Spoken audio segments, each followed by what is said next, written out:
침묵의 시간, 열리지 않은 문.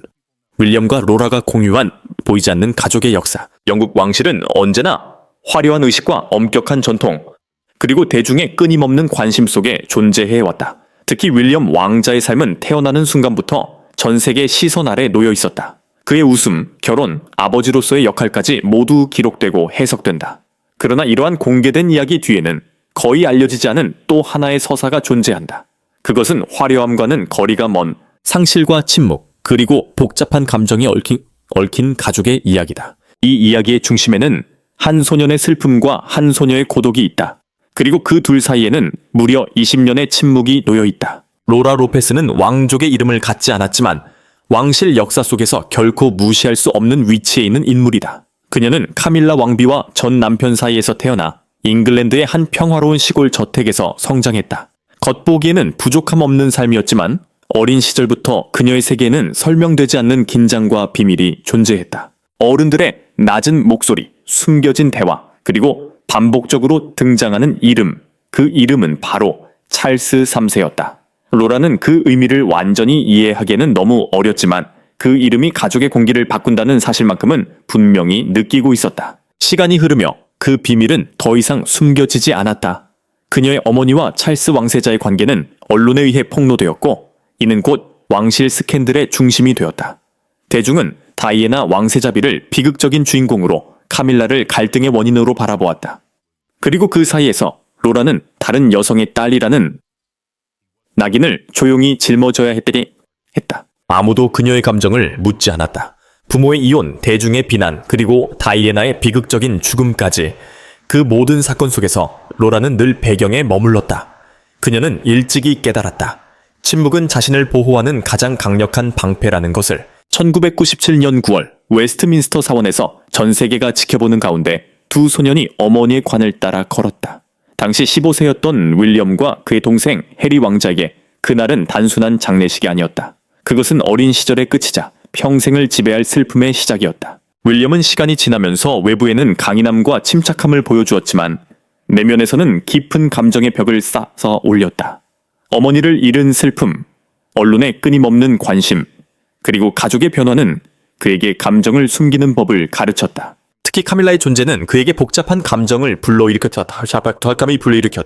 그녀는 아버지의 행복을 의미했지만 동시에 어머니의 고통을 상징하기도 했다. 이러한 감정은 쉽게 해소될 수 없는 것이었다. 이 복잡한 감정의 중심에 로라가 있었다. 그녀는 아무 잘못도 없는 존재였지만 윌리엄에게는 과거의 상처를 떠올리게 하는 상징과도 같았다. 가족 행사에서 마주치고 결혼식에 참석하며 서로의 삶의 일정 부분 함께했지만 그들 사이에는 보이지 않는 거리감이 존재했다. 윌리엄은 의도적으로 그녀를 밀어낸 것이 아니었다. 다만 감정적으로 가까워질 준비가 되어 있지 않았을 뿐이다. 로라는 그 사실을 이해하고 있었다. 그녀 역시 침묵 속에서 성장한 사람이었기 때문이다. 두 사람 모두 상처를 안고 있었고 그 상처는 쉽게 공유될 수 없는 종류의 것이었다. 20년이라는 시간은 짧지 않다. 그 시간 동안 윌리엄은 남편이 되었고 아버지가 되었으며 미래의 왕으로서 책임을 받아들였다.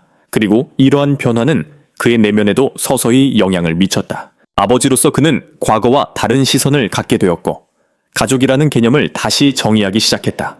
완벽하지 않은 큰 가족, 복잡한 관계 속에서도 이해와 수용이 가능하다는 사실을 깨닫게 된 것이다. 그 과정에서 그는 과거에 닫아두었던 문을 조금씩 열기 시작했다. 그리고 그 문 너머에는 오랫동안 침묵 속에 있던 로라가 있었다. 그는 항상 예의 바르고 적절했다. 그러나 그 안에는 따뜻함이 없었다. 감정은 닫혀 있었고 가족으로서의 진정한 유대는 느껴지지 않았다. 그는 최소한의 역할은 했지만 자신의 감정을 내어주지는 않았다. 이런 거리는 오랜 시간 유지될 수 있었지만 결국 한계에 다다른다. 표면적으로는 조용했던 관계 이면에는 아무도 보지 못한 갈등이 존재했다. 두 아이는 각자의 방식으로 상실을 겪었다. 한쪽은 어머니를 잃은 슬픔 속에서 자신을 탓하며 살아갔고 다른 한쪽은 자신의 어머니가 세상의 비난을 받는 모습을 지켜보며 자랐다. 이들은 서로를 이해할 수 있었음에도 불구하고 오히려 서로를 향해 분노를 쏟아냈다. 사랑하는 부모를 지키려는 마음이 상대를 향한 공격으로 변질된 것이다. 그들의 싸움은 단순한 말다툼이 아니었다. 그것은 감정의 깊은 상처에서 비롯된 충돌이었다. 내 아버지가 내 인생을 망쳤어 라는 말은 단순한 비난이 아니라 어린 시절의 고통이 응축된 외침이었다. 그 말 속에는 분노와 슬픔, 그리고 이해받고 싶다는 갈망이 담겨 있었다. 아이들은 서로를 공격했지만 사실은 같은 고통을 공유하고 있었다. 어린 시절의 한 장면은 이 갈등을 상징적으로 보여준다. 한 소녀가 전화기를 들고 왕세자에게 소리를 지르며 어머니에게 전화하지 말라고 외치는 모습은 권위와 질서로 상징되는 왕실의 이미지와는 완전히 다른 현실을 드러낸다. 그 장면은 보호하고자 하는 본능과 상실에 대한 두려움이 얼마나 강렬한지를 보여준다. 이러한 갈등은 시간이 지나면서 형태를 바꾸었다. 한때 서로를 향해 날카롭게 부딪혔던 관계는 점차 거리와 침묵으로 바뀌었다. 그러나 그 속에서도 각자의 삶은 계속되었다. 한 사람은 전 세계의 주목을 받는 위치에 서게 되었고, 다른 한 사람은 조용한 삶을 선택했다. 그녀는 자신의 길을 스스로 만들어갔다. 예술사 학위를 취득하고 갤러리에서 일하며 자신의 이름이 아닌 능력으로 인정받으려 했다. 베니스의 미술 컬렉션에서 인턴으로 시작해 런던의 갤러리를 운영하기까지 그녀는 왕실과의 연결고리를 이용하지 않았다. 오히려 그것을 멀리하며 자신의 정체성을 지키려 했다. 결혼 역시 화려함보다는 진정성을 택했다. 가족이 함께한 결혼식은 형식적인 왕실 행사보다 더 따뜻한 분위기를 지녔다. 이후 새아이의 어머니로서 그녀는 자녀들을 대중의 시선에서 보호하며 키웠다. 이는 어린 시절 자신이 겪었던 혼란을 반복하지 않으려는 선택이기도 했다. 특히 한 장면은 그녀의 삶의 태도를 잘 보여준다. 큰 행사 직전 아들이 팔이 부러진 상태에서도 맡은 역할을 수행한 모습은 단순한 의무 이상의 의미를 지닌다. 그것은 책임감과 품위를 지키려는 태도, 그리고 어려움 속에서도 흔들리지 않는 자세를 상징한다. 그녀는 왕실이라는 배경 속에서도 조용한 진정성을 선택한 인물이다. 명성과 주목보다 품위와 사생활을 중시하며 보여지는 삶보다 실제의 삶을 택했다. 이러한 선택은 오히려 왕실다움이라는 본질에 더 가까운 모습일지도 모른다. 시간이 흐르면서 관계에도 변화의 가능성이 생긴다. 큰 가족 모임에서 다시 마주하게 되는 이들은 과거의 갈등을 완전히 지우지는 못하더라도 새로운 방식으로 공존할 수 있는 을 얻는다. 피로감 속에서도 느껴지는 애정 어린 시선은 관계가 완전히 단절되지 않았음을 보여준다. 그 중심에는 윌리엄 왕세자가 있다. 특히 2024년 샌드링엄의 크리스마스는 단순한 가족 모임이 아니었다. 오랜 시간 쌓여온 감정의 층위가 조용히 드러난 순간이었다.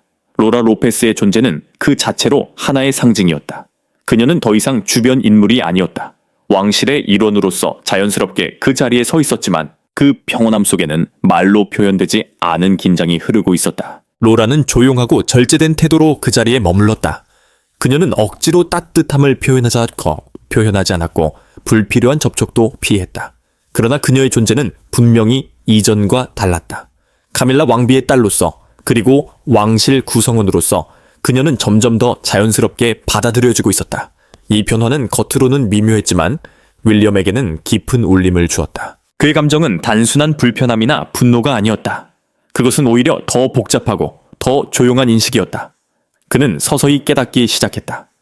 자신이 로라와 거리를 두었던 이유가 그녀 개인 때문이 아니라는 사실을, 그것은 훨씬 더 깊은 곳, 즉 그의 어머니 다이애나 왕세자비에 대한 기억과 상실에서 비롯된 것이었다. 다이애나는 윌리엄에게 단순한 어머니 이상의 존재였다. 엄격한 규율과 기대 속에서 자란 그에게 그녀는 조건 없는 사랑을 보여준 유일한 사람이었다. 그녀의 죽음은 단순한 상실이 아니라 그 사랑 자체의 붕괴여치였다. 이후 윌리엄은 그 기억을 지키기 위해 스스로를 보호하는 방식을 택했다. 때로는 그것이 차가움으로 보였지만 사실은 가장 소중한 감정을 지키기 위한 방어였다. 그러나 슬픔은 시간이 지나도 사라지지 않는다. 단지 형태를 바꿀 뿐이다. 윌리엄의 경우 그 슬픔은 관계 속에서 드러났다. 특히 로라와 같은 존재에게 무의식적으로 투영되었다. 그녀는 아무 잘못이 없었음에도 불구하고 과거의 상처를 떠올리게 하는 상징이 되었다. 하지만 변화는 이미 시작되고 있었다. 2011년 윌리엄의 결혼식에서 로라의 딸 엘리자가 들러리로 참여한 사건, 그리고 2023년 대관식에서 로라의 아들들이 중요한 역할을 맡았던 일은 단순한 의례 이상의 의미를 지닌다. 그것은 과거를 완전히 지우지 않으면서도 새로운 관계를 받아들이려는 의지의 표현이었다. 그리고 2024년 크리스마스, 그 미묘한 분위기 속에서 균열이 생겼다. 그것은 극적인 화해도 감동적인 대화도 아니었다. 단지 아주 작은 변화였다. 하지만 인간의 마음에서 작은 균열은 때로 가장 큰 변화를 이끌어낸다. 윌리엄은 점점 이해하기 시작했다. 어머니를 기억하는 방식이 반드시 다른 사람을 배제하는 것이어야 할 필요는 없다는 사실을, 오히려 다이애나가 진정으로 원했던 것은 연결과 공감, 그리고 사람들 사이의 따뜻한 관계였을 것이다. 과거를 지키기 위해 현재를 희생하는 것은 결국 그녀의 가치와도 어긋나는 일이었다. 샌드링엄의 들판에서 뛰노는 아이들의 웃음소리는 과거의 무게를 알지 못한 채 자유롭다. 조지와 샬럿, 루이, 그리고 엘리자와 거수, 루이스 로페스까지. 이 아이들은 더 이상 부모 세대가 짊어졌던 감정의 짐을 이어받지 않아도 되는 세대다. 그들은 왕실의 후계자이기 이전의 사촌이며 함께 시간을 보내고 추억을 쌓아가는 평범한 아이들이다. 이 평범함이야말로 오히려 가장 특별한 변화일지도 모른다. 과거의 왕실은 권위와 의무, 그리고 때로는 감추어진 갈등과 상처로 점철되어 있었다. 겉으로 보이는 단정한 미소와 완벽한 예절 뒤에는 말로 표현되지 못한 감정들이 쌓여 있었고, 그것은 다음 세대에도 보이지 않는 방식으로 영향을 미쳤다. 하지만 지금 이 새로운 세대에게 주어지는 것은 다른 종류의 유산이다. 그것은 왕관이나 칭호가 아닌 더 나은 관계를 선택할 수 있는 자유다. 이 변화의 중심에는 보이지 않게 자신의 자리를 지켜온 인물들이 있다. 로라 로페스는 그 대표적인 예다. 그녀는 평생을 조용히 살아왔고 스포트라이트를 피하면서도 가족의 일부로서 자신의 역할을 다해왔다. 그녀는 단지 누군가의 딸이나 복잡한 관계 속의 상징으로 남기를 원하지 않았다. 그저 자신으로 인정받고 싶었을 뿐이다. 그녀의 이러한 태도는 어떤 선언보다도 강력한 메시지를 전달한다. 존재의 의미는 타인의 시선이 아니라 스스로의 진실성에서 비롯된다는 사실을. 윌리엄 역시 변화의 흐름 속에 있다. 그는 여전히 과거의 상실을 안고 살아가고 있지만 그것에 얽매이지 않으려는 노력을 이어가고 있다. 슬픔을 완전히 없애는 것은 불가능하지만 그것을 다루는 방식은 선택할 수 있다. 그는 점차 마음을 열고 과거에 거리를 두었던 사람들을 다시 바라보기 시작했다. 로라를 향한 그의 태도 변화는 단순한 관계 개선 이상의 의미를 지닌다. 그것은 과거를 직면하고 그 위에 새로운 관계를 세우려는 의지의 표현이다. 이러한 변화는 단순히 개인의 성장에 그치지 않는다. 그것은 가족 전체의 흐름을 바꾸는 시작점이 된다. 과거의 갈등과 오해가 완전히 사라지지는 않더라도 그것을 반복하지 않겠다는 선택은 미래를 다르게 만든다. 아이들은 어른들의 미완의 감정을 물려받는 대신 화해와 이해의 모습을 보며 자라게 된다. 그리고 그것은 자연스럽게 그들의 삶의 방식이 된다. 크리스마스에 공개되는 왕실의 모습은 여전히 완벽하다. 정돈된 외모와 절제된 행동, 그리고 카메라를 향한 미소는 변함없다. 하지만 그 이면에는 훨씬 더 인간적인 이야기가 존재한다. 슬픔을 견디고 오해를 풀고 서로를 이해하려는 노력들이 조용히 이어지고 있다. 진짜 이야기는 바로 그 보이지 않는 공간에서 만들어진다. 이 이야기에서 가장 중요한 것은 변화의 방향이다. 과거를 지우는 것이 아니라 그것을 다르게 해석하고 새로운 선택으로 이어가는 것. 그것이야말로 진정한 유산이다. 왕실이라는 특별한 환경 속에서도 결국 중요한 것은 인간적인 관계이며 서로를 이해하려는 의지다. 아이들은 그 결과를 살아가게 될 것이다. 그들은 더 이상 과거의 그림자 속에서 자신을 정의하지 않을 것이며 새로운 기준 속에서 자신만의 관계를 만들어갈 것이다. 사촌으로서 웃고 친구처럼 어울리며 가족이라는 의미를 다시 써 내려갈 것이다.